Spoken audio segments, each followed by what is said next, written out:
वर्णिवेशरमणीय दर्शनम मंदहासरुचिराननाम्बुजं पूजितं सुरु नरोत्तमैर्मुदा धर्मनंदन महं विचिन्तये। असतो मा गमय तमसो मा ज्योतिर्गमय मृत्युर्मा अमृतं गमय। ओम शांति शांति शांति। આજની જ્ઞાન સભાની અંદર પધારનારા બધા જ ભગવદ ભક્તોને વેદાંતાચાર્ય પુરાણ ઇતિહાસાચાર્ય અને ફિલોસોફી શાસ્ત્રી રાકેશ ભાઈના હેતપૂર્વક જય સ્વામિનારાયણ। ભક્તો, ગયા વખતની જ્ઞાન સભાની અંદર આપણે બધા સંસ્કાર સંબંધી વાત કરતા હતા કે મનુષ્ય જ્યારે આ ધરાતલની ઉપર પ્રગટ થાય ત્યારે એના જાત કર્માદિક જે સંસ્કારો છે એ કરવા અત્યંત જરૂરી છે। તમને બધાને સંસ્કારની વ્યાખ્યા, સંસ્કારનો અર્થ એ વ્યાકરણ પ્રમાણે અને પૂર્વ મીમાંસાની ઉપર જે સબર સ્વામીએ ભાષ્યની રચના કરેલી છે તેના દ્વારા એનો અર્થ સમજાવેલો। હવે આજે આપણે એ જે 16 સંસ્કાર જે છે તેની વિગતવાર ચર્ચા કરીએ। એમાં સર્વપ્રથમ જે છે એ ગર્ભધાન સંસ્કાર છે। શુભ સારા મુહૂર્તની અંદર શાસ્ત્રોની અંદર જે તિથિ વર્જ્ય કરવામાં આવેલી છે એ તિથિને બાદ કરતા મધ્યરાત્રિના સમયે શાસ્ત્રોમાં જે પ્રમાણે મંત્રો કહ્યા છે તે મંત્રનો ઉચ્ચારણ કરતા થકા સ્ત્રીઓ અને પુરુષે અતિશય પવિત્ર અવસ્થાની અંદર કેવલ વંશની ઉત્પત્તિ માટે સારી પ્રજા જે છે એ પોતા થકી પ્રગટ થાય એને માટે સમાગમની અંદર પ્રવૃત્ત થવાનું છે। આ પ્રમાણે શાસ્ત્રોકારોનો ઉપદેશ છે। પરંતુ આ સંસ્કારની આપણે વાત કરીએ એ પહેલા એક બહુ મહત્વની વાતની ઉપર હું પ્રકાશ પાડી દઉં। કેટલાક ભાગવતના વક્તાઓ તથા આપણા સંપ્રદાયના કેટલાક શ્રીમદ ભાગવતના વક્તાઓ, સત્સંગી જીવનના વક્તાઓ અને હરિદિગ્વિજય ના વક્તાઓ જે છે એ લોકો ભગવાન શ્રી કૃષ્ણ, ભગવાન શ્રી હરિ ના પ્રાગટ્યની અંદર પણ એવી વાત કરતા જોવા મળે છે કે જે પ્રમાણે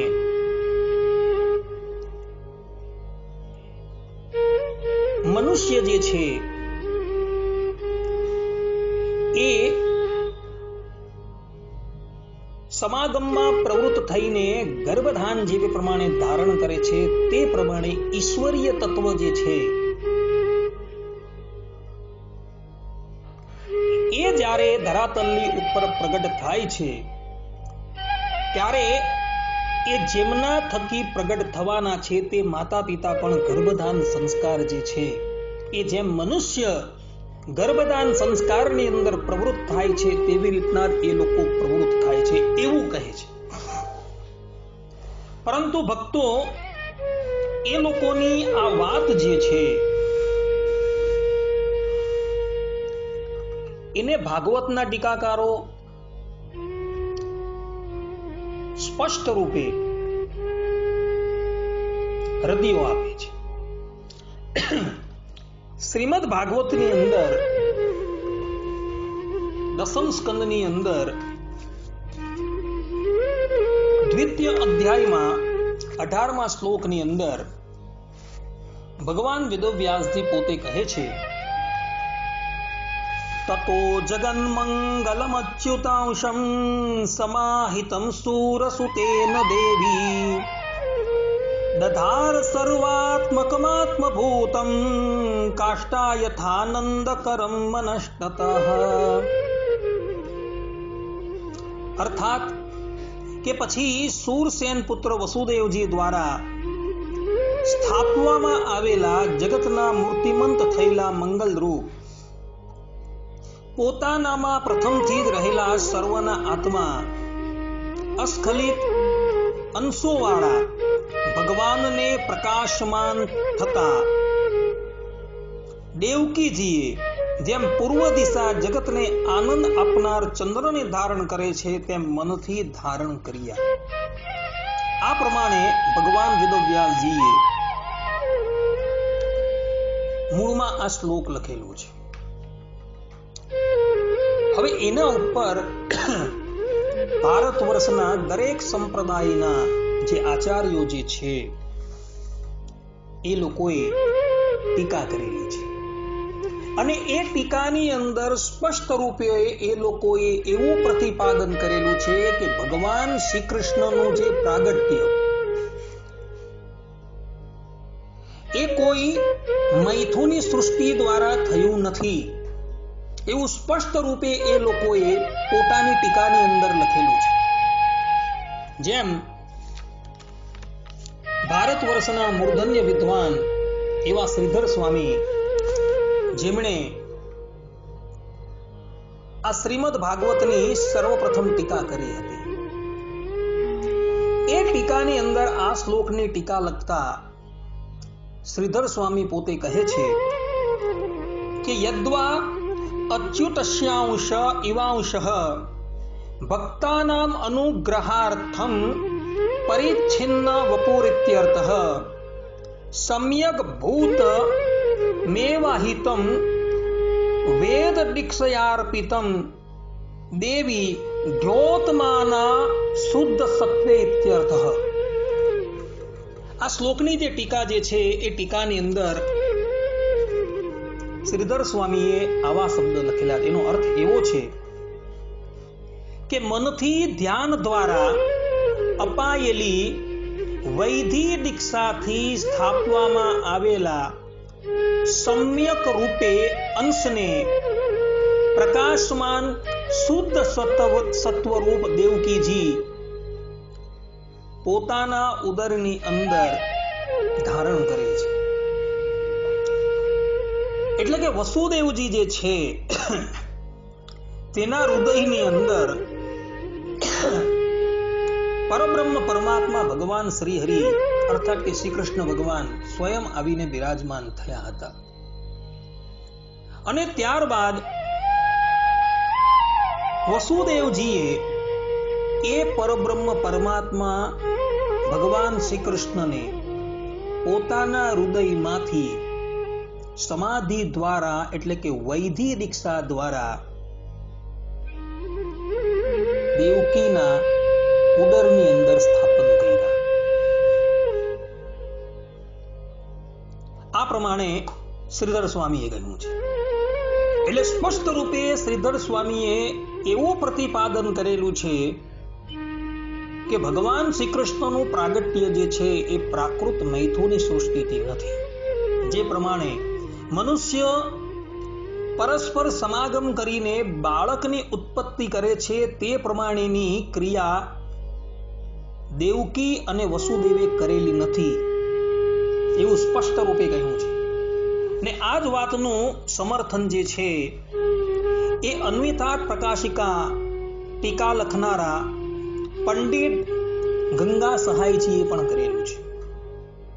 ગંગા સહાયજી આ શ્લોકની ટીકાની અંદર સ્પષ્ટ રૂપે કહે છે યથા દીક્ષા કાલે ગુરુઃ શિષ્યાય ધ્યાનમ ઉપદિશતિ શિષ્યશ્ચ ધ્યાનોક્તામ મૂર્તિમ હૃદિ નિવેશયતિ તથા વસુદેવો દેવકી દ્રષ્ટો સ્વદ્રષ્ટિમ નિદધૌ દ્રષ્ટિ દ્વારા ચ હરિઃ સંક્રામન દેવકી ગર્ભે આવિર્બભૂવ એતેન રેતો રૂપેણાધાનમ નિરસ્તમ.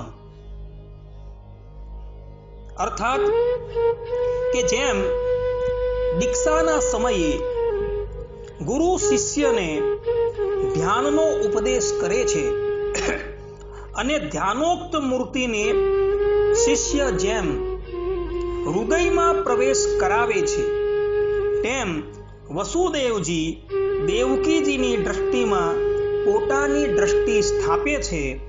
દ્રષ્ટિ દ્વારા શ્રીહરિ સંક્રમણ કરતા દેવકીજીના ઉદરમાં આવિર્ભાવ પામ્યા. આ દ્વારા વીર્યરૂપ આધાનનો નિરાશ કરવામાં આવેલો છે. અહીં સ્પષ્ટ રૂપે ગંગા સહાય પંડિતજીએ એવું સ્પષ્ટ રૂપે કહેલું છે કે જે પ્રમાણે મનુષ્ય મૈથુનમાં પ્રવૃત્ત થઈને પુરુષ જે પ્રમાણે સ્ત્રીના ગર્ભની અંદર પોતાનું રેત સ્થાપે છે તે પ્રમાણેનું અહીં ન સમજવું. કારણ કે વસુદેવજીએ ધ્યાન દ્વારા દેવકીને જોયા અને એના ઉદરની અંદર એણે ભગવાનને સ્થાપી લીધા એવું અહીં ગંગા સહાયજી સ્પષ્ટ રૂપે કહી રહ્યા છે. અને આ જ વાતનું સમર્થન જે છે એ આચાર્ય વલ્લભાચાર્યજી સુબોધિનીજી ટીકાની અંદર કરી રહ્યા છે. આ શ્લોકની ટીકા કરતા આચાર્ય વલ્લભાચાર્યજી સ્પષ્ટ રૂપે કહી રહ્યા છે કે વૈદ દીક્ષા પ્રકારેણ વસ્તુ તસ્તુ સમાધૌ દેવકીમ ભાવયિત્વા મનસૈવ તત્ર સાક્ષાત તેજઃ સ્થાપિતવાન. આ પ્રમાણે વલ્લભાચાર્યજી આ બાબતને પૂર્ણ રૂપે ટેકો આપે છે. અર્થ એવો છે કે વસુદેવે પધરાવેલું વાસ્તવિક રીતે તો વસુદેવે સમાધિમાં દેવકીજીની ભાવના કરી અને મનથી જ તેમનામાં સાક્ષાત તેજ પધરાવ્યું હતું. અહીં આચાર્ય વલ્લભ જે છે એ પણ સ્પષ્ટ રૂપે એવું કહી રહ્યા છે કે ભગવાન શ્રી કૃષ્ણની પ્રાદુર્ભાવની જે રીત જે છે એ લૌકિક મનુષ્યની જેમ નથી, પરંતુ સમાધિ દ્વારા એ વસુદેવજીએ દેવકીની અંદર પોતાના હૃદયની અંદર જે ભગવાનનું તેજ હતું એ તેજ જે છે એ સ્થાપન કરેલું હતું. ને આના દ્વારા આચાર્ય વલ્લભાચાર્યજીએ પણ સ્પષ્ટ રૂપે ભગવાન શ્રી કૃષ્ણનું જે ગર્ભાધાન જે છે એ પ્રાકૃત મનુષ્યની જેમ નથી એવું સ્પષ્ટ રૂપે અહીં પ્રતિપાદન કરેલું છે. અને આ જ વાત સ્વામિનારાયણ સંપ્રદાયના શ્રીમદ ભાગવતના ટીકાકાર ભગવત પ્રસાદજી મહારાજે પણ શ્રીમદ ભાગવતની ભક્તરંજની ટીકાની અંદર સમર્થેલું જોવા મળે છે. આ શ્લોકની ટીકા કરતા ભગવત પ્રસાદજી મહારાજ જે છે એ પોતે કહી રહ્યા છે સુબોધ ભક્તરંજની ટીકાની અંદર કે કેચિત ત્વત્ર સૂર સૂતેન સમાહિતમ સમ્યક ભૂતમેવાહિતમ વૈદ્ય દીક્ષયાર્પિતમ ઇત્યાહુઃ. તત્ર દીક્ષા ત્રિવિધા સ્પર્શ દીક્ષા, દ્રગ દીક્ષા, વૈદ્ય દીક્ષા છે. આ પ્રમાણે ભગવત પ્રસાદજી મહારાજ જે છે એ પણ આ વાતને પરિપૂર્ણ રૂપે અનુસરે છે અને આ શબ્દો લખીને ભગવત પ્રસાદજી મહારાજે પણ એવું પ્રતિપાદન કરેલું છે કે શ્રી કૃષ્ણ ભગવાનનું જે ગર્ભાધાન જે છે એ પ્રાકૃત મનુષ્યની જેમ નથી. વૈદ્ય દીક્ષા દ્વારા વસુદેવજીએ દેવકીજીના ઉદરની અંદર ભગવાનને પધરાવેલા છે. એટલે પ્રાકૃત મૈથુનની જેમ દેવકી અને વસુદેવજી છે. એ પ્રવર્તેલા નથી એવું સ્પષ્ટ રૂપે આચાર્યજી અહીં કહી રહ્યા છે.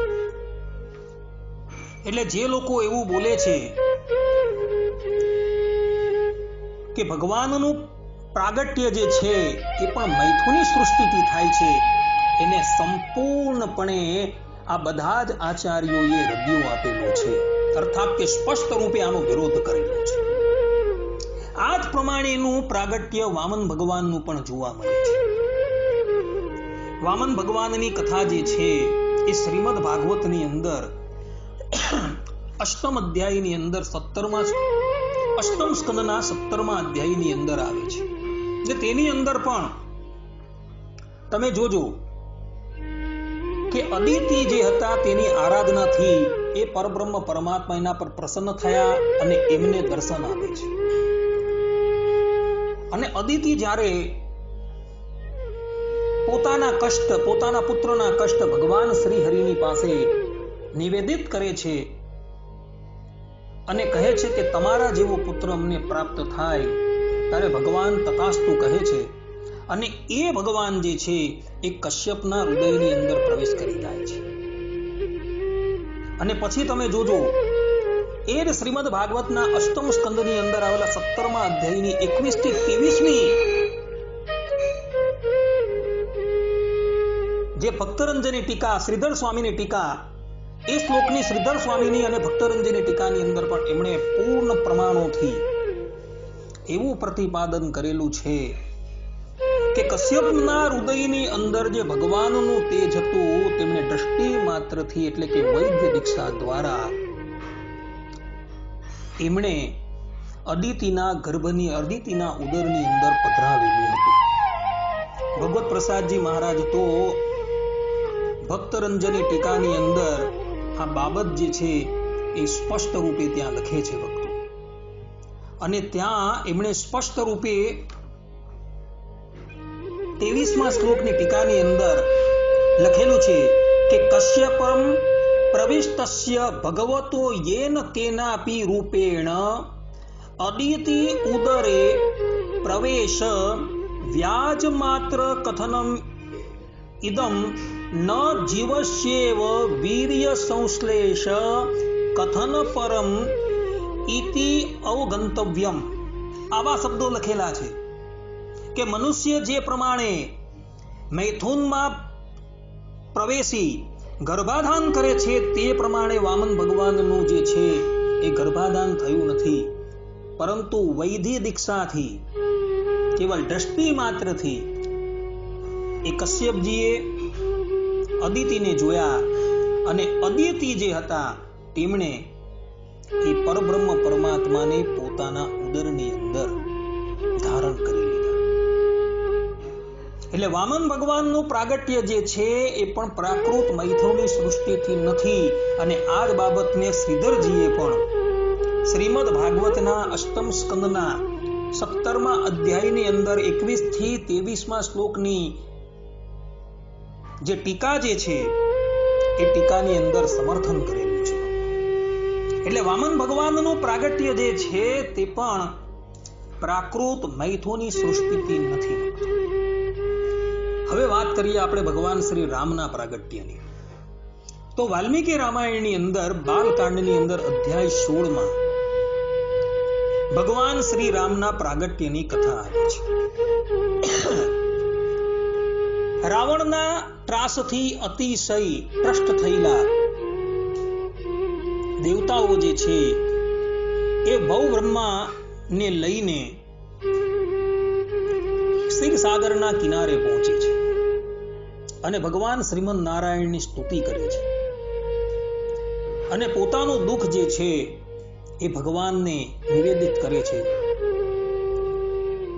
ત્યારે એ ભગવાન જે છે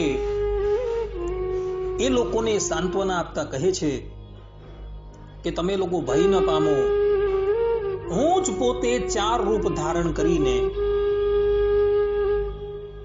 અયોધ્યા નરેશ, દશરથ અને કૌશલ્યા, સુમિત્રા અને કૈકેયી થકી પ્રગટ થઈશ.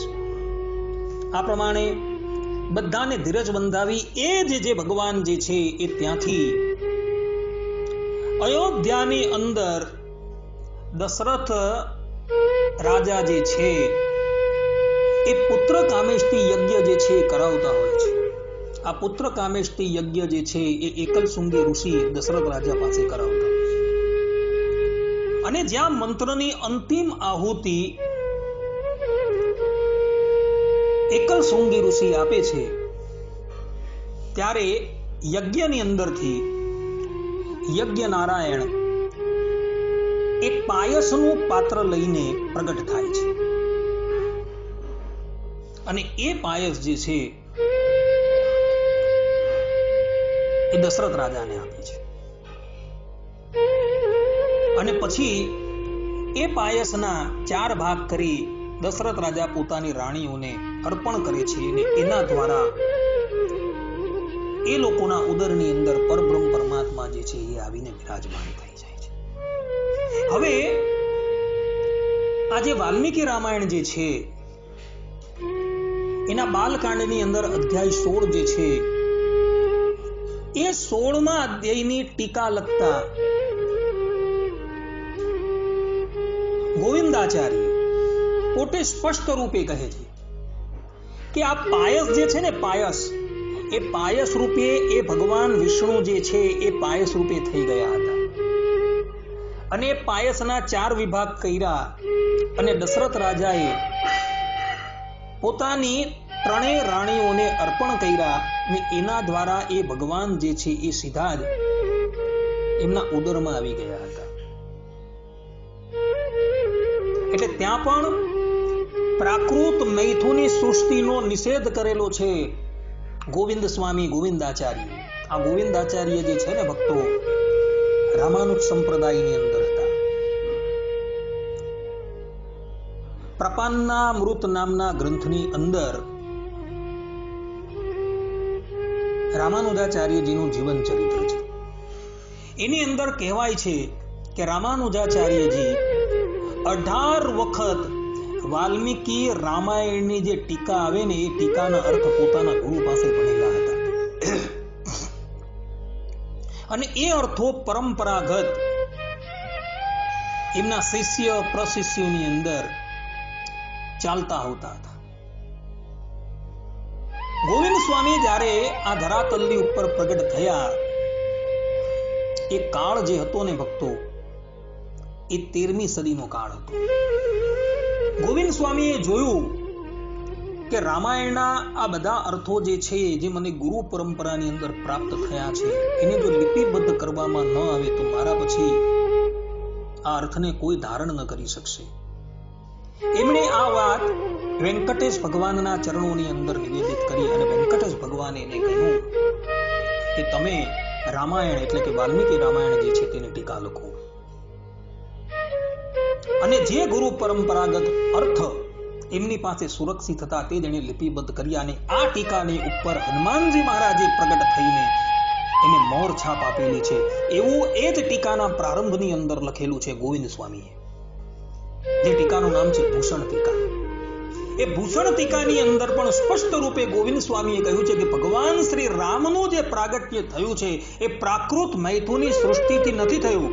ભરતજી, લક્ષ્મણજી અને શત્રુઘ્નના 4 કુમારોનું જે પ્રાગટ્ય થયું છે એ પ્રાકૃત મૈથુની સૃષ્ટિથી નથી રહ્યું હતું. એ વૈદ્ય દીક્ષા દ્વારા થયું છે. એટલે કે ભગવાન પોતે પાયસ રૂપ ધારણ કરીને કૌશલ્યાજી, સુમિત્રાજી અને કૈકેયીના ઉદરની અંદર બિરાજમાન થઈ ગયા છે. જે લોકોએ જોવી હોય તો એ ભૂષણ ટીકા જોઈ લેજો. રામાયણ, વાલ્મીકી રામાયણ બાલકાંડ અધ્યાય 16 જે છે તેની ભૂષણ ટીકા જોઈ લેજો. આમાં વાત લખેલી છે ને આના દ્વારા પણ સ્પષ્ટ રૂપે ભૂષણ ટીકાકાર ગોવિંદ સ્વામી એવું પ્રતિપાદન કરેલું છે કે ભગવાન શ્રી રામનું પ્રાગટ્ય જે છે એ કોઈ પ્રાકૃત મૈથુની સૃષ્ટિથી થયું નથી. હવે આપણે વાત કરીએ આપણા ઈષ્ટદેવ પરબ્રહ્મ પરમાત્મા ભગવાન સ્વામિનારાયણની. ભગવાન સ્વામિનારાયણના હજારો નામો આપણા સંપ્રદાયની અંદર સંગ્રહ કરેલા છે. પરંતુ એ ભગવાન સ્વામિનારાયણનું મુખ્ય નામ જે છે એ હરિ છે, કૃષ્ણ છે, અને હરિ કૃષ્ણ છે. દીક્ષા ધારણ કરી પોતાના ગુરુ થકી ત્યારે ગુરુએ એમનું નામ નારાયણ મુનિ અને સહજાનંદ રાખ્યું. અતિશય તીવ્ર તપ કરતા હતા ભગવાન શંકરની જેમ, એટલે લોકો એમને નીલકંઠ તરીકે પણ સંબોધતા હતા. તો આવા એ પરબ્રહ્મ પરમાત્મા ભગવાન સ્વામિનારાયણ જે છે એ બીજા કોઈ નથી પરંતુ શ્રી કૃષ્ણના અપર અવતાર જ છે. અને આ વાત જે છે ભક્તો, એ સ્વામિનારાયણ સંપ્રદાય વાળા કહેતા નથી, પરંતુ ભગવાન વેદવ્યાસજી દ્વારા પ્રણીત જે ગ્રંથો છે તેની અંદર પણ લખાયેલી છે. જેમ કે સ્કંદ પુરાણની અંદર વૈષ્ણવ ખંડની અંદર આવેલું વાસુદેવ મહાત્મ્ય. આ વાસુદેવ મહાત્મ્ય સ્કંદ પુરાણના વૈષ્ણવ ખંડની અંદર અયોધ્યા મહાત્મય પૂર્ણ થાય પછી તરત એની શરૂઆત થાય છે. 32 અધ્યાયનો આ ગ્રંથ છે. અને આ ગ્રંથ છે ને ભક્તો, આજથી 110 વર્ષ પહેલા વેંકટેશ પ્રેસમાંથી છપાયું છે. અને ત્યારબાદ બીજી વખત એનું પ્રકાશન નાગ પ્રકાશન દિલ્હીથી થયું છે 1886 ની અંદર. ભિક્ષુ અખંડાનંદની પ્રસાદી રૂપે સ્કંદ પુરાણ જે ગુજરાતી અનુવાદ સહિત વડોદરાથી પ્રકાશ થયું હતું, તેની અંદર પણ હું તમને જે હવે કહીશ તે શ્લોકો જે છે એ જોવા મળે છે, જેની અંદર ભગવાન સ્વામિનારાયણના પ્રાગટ્યના શ્લોકો જે છે એ આપવામાં આવેલા છે. અને આ જ સ્કંદ પુરાણની અંદર રહેલું વાસુદેવ મહાત્મય અમારા એટલે કે સ્વામિનારાયણ સંપ્રદાયમાંથી પણ પ્રકાશિત થયું છે, અને તેમાં પણ આ શ્લોકો જે છે જોવા મળે છે. શ્લોક એવા છે, ભગવાન વેદવ્યાસજી ભગવાન શ્રી હરિની એટલે કે નારાયણ મુનિદેવ સ્વામિનારાયણને આગાહી કરતા પોતે કહે છે કે મયા કૃષ્ણેન નિહતઃ સા અર્જુનેન રણેષુ યે પ્રવર્તયિષ્યન્ત્યસુરાંસ્તે ત્વદ્ધર્મં યદાક્ષિતો ધર્મદેવા તદા ભક્તાદ અહં નારાયણો મુનિઃ જનિષ્યે કૌશલે દેશે ભૌમો હિ સામગો દ્વિજઃ. વાસુદેવ મહાત્મય 18મો અધ્યાય 42-43 શ્લોક તથા 44મો શ્લોક છે. મુનિ સાપાન નૃતાન પ્રાપ્તાન ઋષિંસ્તાત તથોદ્વમ તતો વિતા સુરેભ્યો સદ્ધર્મં સ્થાપયન્નજ. અર્થાત ભગવાન શ્રી કૃષ્ણ જે ગોલોક ધામના અધિપતિ છે એ બ્રહ્માજીની પાસે ભવિષ્યની અંદર પોતાના જે અવતારો થવાના છે અવતારોનું વિવરણ કરતા પોતે કહી રહ્યા છે. આ સૃષ્ટિની જ્યારે ઉત્પત્તિ થઈ ત્યારની વાત છે ભક્તો આવી રહ્યા. ભગવાન શ્રી કૃષ્ણ જે ગોલોક ધામના અધિપતિ છે એ પોતે પોતાના સ્વમુખે બ્રહ્માજીને કહે છે કે અર્જુને સહિત દ્વાપર યુગની અંદર હું જ્યારે શ્રી કૃષ્ણ રૂપે પ્રગટ થવીશ એવા શ્રી કૃષ્ણ અને અર્જુને સહિત મેં શ્રી કૃષ્ણે યુદ્ધમાં જે અસુરો માર્યા હતા તે અસુરો જ્યારે પૃથ્વી પર અધર્મને પ્રવર્તાવશે ત્યારે પૃથ્વી પર કૌશલ દેશમાં ભક્તિ છે પત્ની જેના એવા ધર્મદેવ થકી ભક્તિમાં સામવેદી બ્રાહ્મણ કુળમાં હું નારાયણ મુનિ નામ ધારણ કરીને પ્રગટ થઈશ. હે તાત, હે અજ, ત્યાર પછી દુર્વાસા મુનિના શાપ થકી મનુષ્યત્વને પ્રાપ્ત કરેલા ઋષિઓનું તથા ઉદ્ધવનું અસુરો થકી રક્ષણ કરીશ અને સ્વધર્મની સદ્ધર્મની સ્થાપના કરીશ. આ પ્રમાણે આ શ્લોકો જે છે એ સ્કંદ પુરાણની અંદર આવેલા વિષ્ણુ ખંડની અંદર જે વાસુદેવ મહાત્મય જે છે ના 18મા અધ્યાયના 42, 43 અને 44મા શ્લોકની અંદર સ્પષ્ટ રૂપે આ પ્રમાણે લખેલું છે. ભગવાન સ્વામિનારાયણનું એક નામ જે છે નારાયણ મુનિ છે ભક્તો. આપણા સત્સંગી જીવન ગ્રંથની અંદર હરિ દિગ્વિજય ગ્રંથની અંદર આ વાત જે છે તેનો ઉલ્લેખ કરવામાં આવેલો છે કે જ્યારે ભગવાન શ્રી હરિને દીક્ષા આપી ત્યારે એમના ગુરુ રામાનંદ સ્વામીએ એમનું નામ જે છે એક નારાયણ મુનિ અને સહજાનંદ પાડેલું હતું ને એ જ નારાયણ મુનિનું પ્રાગટ્ય અહીં ભગવાન વેદવ્યાસજી ઘોર કલિકાલની પુષ્કળ પ્રવૃત્તિમાં બતાવે છે. એટલે જે લોકો એવું બોલે છે કે સ્વામિનારાયણ જે હતા એ તો એક આચાર્ય હતા, એક સંત હતા, એ વાત સંપૂર્ણપણે ગલત છે. કારણ કે આ વાસુદેવ મહાત્મયના પ્રમાણો જે છે એ અમારી પાસે અધ્યાપી ઉપસ્થિત છે. જે લોકોને સંશય હોય તેણે વેંકટેશ પ્રેસ જે છે એ વેંકટેશ પ્રેસમાંથી પ્રગટ થયેલી જે સ્કંદ પુરાણની પ્રત તથા દિલ્હીથી જે પ્રગટ થયેલી તે સ્કંદ પુરાણની પ્રત અને વડોદરાથી ભિક્ષુ અખંડાનંદની જે પ્રસાદી રૂપે જે સ્કંદ પુરાણની પ્રત પ્રગટ થયેલી છે એ જોઈ લેવી. એમાં આ બધી વસ્તુઓ લખેલી જોવા મળે છે. તો આવા એ પરબ્રહ્મ પરમાત્મા ભગવાન સ્વામિનારાયણનું પ્રાગટ્ય પણ ભક્તો જે છે એ મૈથુની સૃષ્ટિથી થયું નથી. આપણા આચાર્યોએ સ્પષ્ટ રૂપે કહ્યું છે. હરિદિગ્વિજય નામનો જે ગ્રંથ છે તથા સત્સંગી જીવન નામનો જે ગ્રંથ છે એના એક શ્લોકો, એક અધ્યાયો, એક ઉલ્લાસો આ બધા જ ભગવાન સ્વામિનારાયણની ઉપસ્થિતિમાં રચાયા છે. અને ભગવાન સ્વામિનારાયણે એ બધા જ શ્લોકો જે છે એ બધા જ પ્રકરણો ને બધા જ અધ્યાયો જે છે એ માન્ય કરેલા છે ને પોતાની મોર છાપ આપેલી છે. તો આવા પરમ પ્રસાદીના ગ્રંથ એવા હરિદિગ્વિજયની અંદર નિત્યાનંદ સ્વામી ચતુર્થ ઉલ્લાસની અંદર આવેલા 47મા શ્લોકની અંદર પોતે કહી રહ્યા છે, તત્ર ધર્મ હૃદયેતિ પવિત્ર સો અવશંશ્ચ તત એવ તટસ્થમાં સ્નેહપૂર્ણ નયને વિકસિતા પ્રેમવત્ય ઉદર આત્માનો દધો. અર્થાત કે ત્યાં આવીને અતિ પવિત્ર એવા ધર્મદેવના હૃદયમાં ભગવાને વાસ કર્યો અને તે પછી ધર્મદેવે સ્નેહપૂર્ણ નેત્રથી જોયેલા પ્રેમવતી દેવીએ તે શ્રી કૃષ્ણ વાસુદેવને પોતાના ઉદરની અંદર ધારણ કર્યા.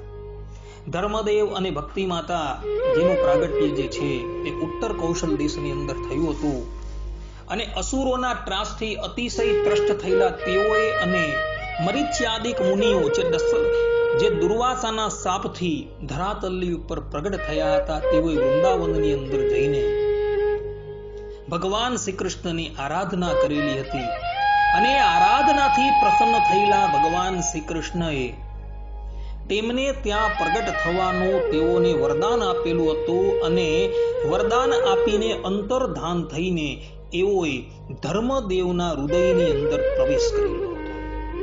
અને ત્યારબાદ એ જ પરબ્રહ્મ પરમાત્મા જે છે જેણે ધર્મદેવના હૃદયની અંદર પ્રવેશ કરેલો છે એવા ધર્મદેવે પ્રેમપૂર્વક પોતાના પત્ની પ્રેમવતીને જોયા તો ભગવાન શ્રી કૃષ્ણ જે ધર્મદેવના હૃદયની અંદર હતા એ સીધા પ્રેમવતીના ઉદરની અંદર પ્રવેશી ગયા હતા. આને પણ કહેવામાં આવે છે વૈદ્ય દીક્ષા.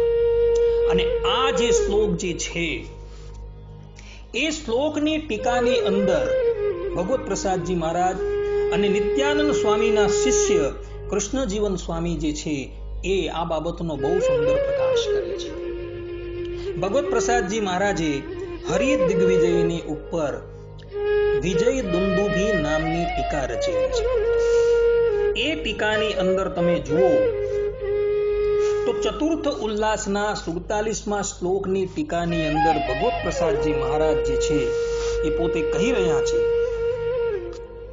તત્રેતિ સ શ્રી કૃષ્ણ તત્ર ધર્માલયે અતિ પવિત્રે ધર્મ હૃદયે એવ અવસત તતઃ તદંતરમ તતઃ તેન ધર્મેણ સર્વાવિર ભક્તિ કરતસ સ્નેહપૂર્ણ નયનેન વિકસિતા પ્રેમવતી તમ કૃષ્ણમ આત્મન ઉદરે દધૌ ચ વૈદ્ય દીક્ષયા ધર્મેણ સમાહિતમ તમ સ્વોદરે દધારે ઇત્યર્થઃ. વૈદ્ય દીક્ષો વતા આગમે યથા કુર્મી સ્વતનયાને ધ્યાન માત્રેણ પોષયેત. વૈદ્ય દીક્ષોપદેશસ તુ તાદૃશઃ પરિકીર્તિતઃ ઇતિ.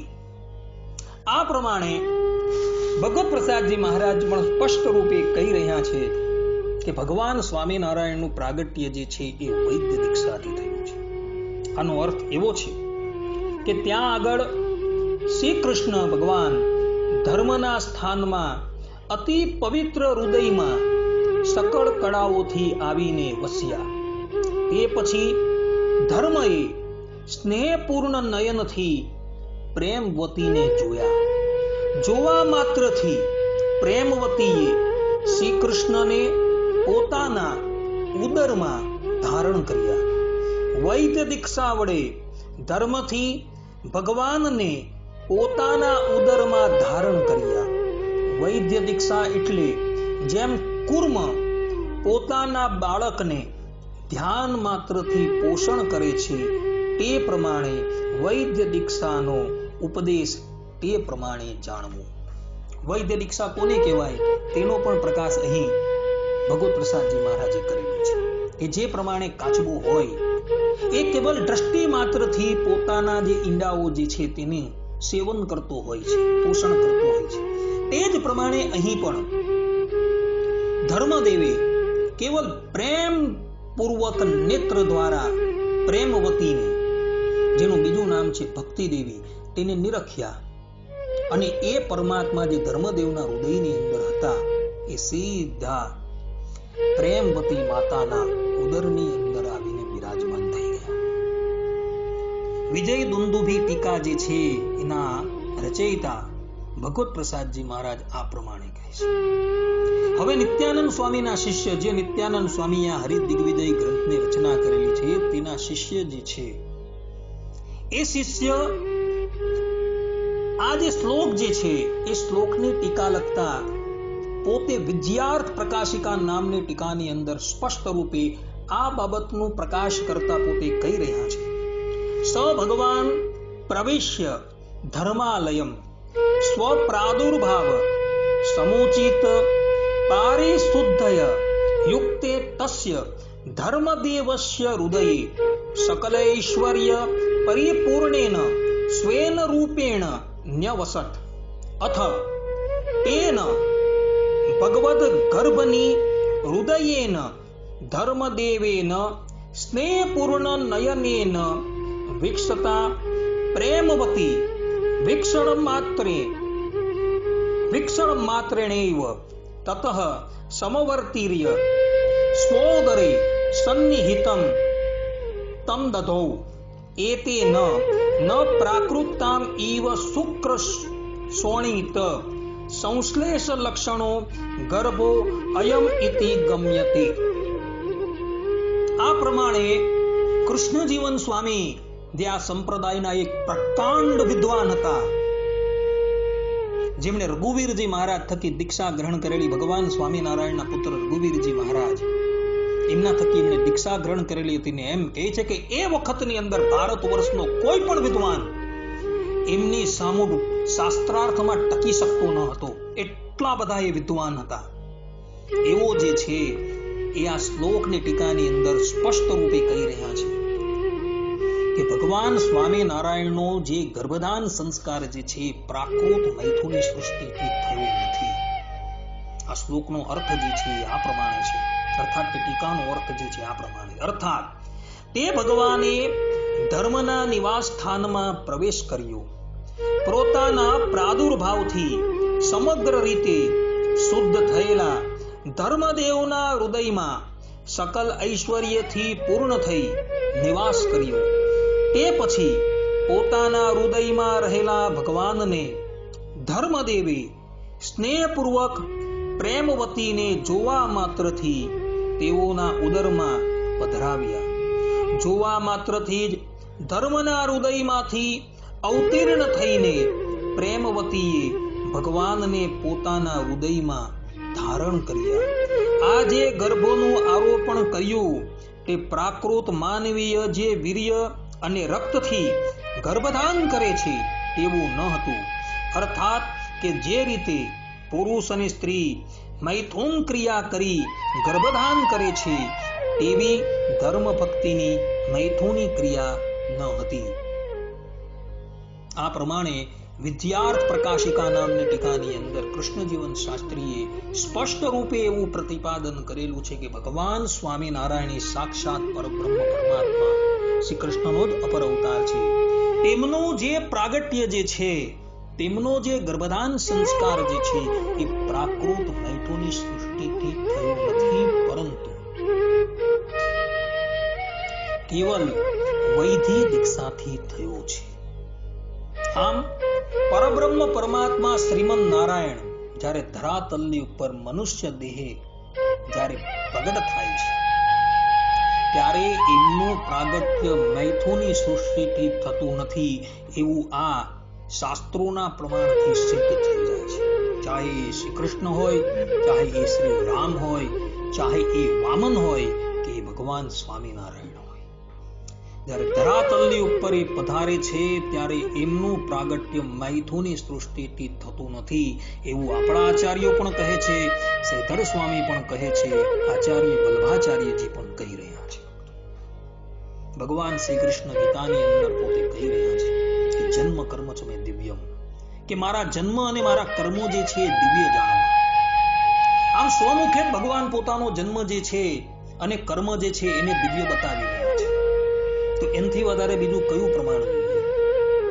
જો ભગવાનનો જન્મ અને કર્મ પ્રાકૃત હતે તો એની અંદર મૈથુની સૃષ્ટિનો સંભવ હતે, પરંતુ ભગવાન શ્રી કૃષ્ણએ ગીતાની અંદર જ સ્પષ્ટ રૂપે જન્મ કર્મ ચ મે દિવ્યમ એમ કહી દીધું છે ને એના દ્વારા પોતાના જન્મની દિવ્યતા બતાવી દીધી છે. પછી આનાથી વધારે બીજું શું પ્રમાણ? પરંતુ આ પ્રમાણે શાસ્ત્રોનો અભ્યાસ નહીં કરીને કેટલાક અજ્ઞાની જનો જે છે, કલે કાલથી જેની બુદ્ધિ અતિશય કલુષિત થઈ ગયેલી છે એવા અનઅધિકારી જે વક્તાઓ જે છે એ લોકો પરબ્રહ્મ પરમાત્મા જે છે તેને વિશે પણ એવું કહેતા ફરે છે કે જે વિપરીતના મનુષ્યો પરસ્પર સમાગમ કરીને પુત્રની ઉત્પત્તિ કરે છે તે જ પ્રમાણે દેવકી, વસુદેવ, ધર્મદેવ, ભક્તિ માતા, કશ્યપ અને અદિતિ એ બધા પણ મૈથુની સૃષ્ટિમાં પ્રવૃત્ત થયા અને એમણે ભગવાનનું પ્રાગટ્ય કર્યું. આ પ્રમાણે બોલતા રહે છે, પરંતુ એ લોકોની આ બધી જ કપોળ કલ્પિત વાતો જે છે એ શાસ્ત્રના વચનથી નિર્મૂલ થઈ જાય છે. એ લોકો જે રીતના પોતાની ઉત્પત્તિ થયેલી છે તે જ પ્રમાણે ભગવાનની પણ ઉત્પત્તિ થઈ છે એવું સમર્થન કરવા માટે જાય છે. પરંતુ ભક્તો આ બધી જ વાત જે છે એ કપોળ કલ્પિત છે. માટે આવી વાતોની અંદર ક્યારેય આવતા નહીં. પરબ્રહ્મ પરમાત્મા શ્રીમન નારાયણનું પ્રાગટ્ય જે છે એ દિવ્ય છે, એના કર્મો પણ દિવ્ય છે. માટે ભક્તો શાસ્ત્રોકારોએ જે પ્રમાણે કહ્યું છે તે જ પ્રમાણે માનજો. ઇતર જે અજ્ઞાની વક્તાઓ જે બોલે છે એ લોકોની વાતો ક્યારેય પણ માનતા નહીં, તેમાં જ તમારું હિત છે. કારણ કે ભગવાન શ્રી કૃષ્ણ જે છે ગીતાની અંદર પોતે કહે છે કે જે મારા જન્મ અને કર્મ જે છે તેને દિવ્ય જાણે છે એ વ્યક્તિનો ક્યારેય પણ પુનઃ આ ધરાતલની ઉપર પ્રાદુર્ભાવ થતો નથી. અર્થાત કે એ વ્યક્તિ જન્મ મરણના ચક્રમાંથી કાયમને માટે મુક્ત થઈ જાય છે. માટે ભક્તો એ પરબ્રહ્મ પરમાત્મા ભગવાન શ્રી હરિ જે છે એના જન્મ અને કર્મ જે છે એને શાસ્ત્ર પ્રમાણે દિવ્ય જાણજો, તો તમે પણ આ સંસ્કૃતિમાંથી મુક્ત થઈ જશો. આટલું કહીને હું મારી વાણીને વિરામ આપું છું. સર્વે સંતુ નિરામયઃ, સર્વે સુખીનો ભવંતુ, સર્વે ભદ્રાણી પશ્યંતુ, માં કશ્ચિત દુઃખ ભાગ ભવેત અસ્તુ. બધા જ ભગવદ ભક્તોને હેતપૂર્વક જય સ્વામિનારાયણ, જય શ્રીમન્નારાયણ, જય શ્રી કૃષ્ણ, જય સિયારામ.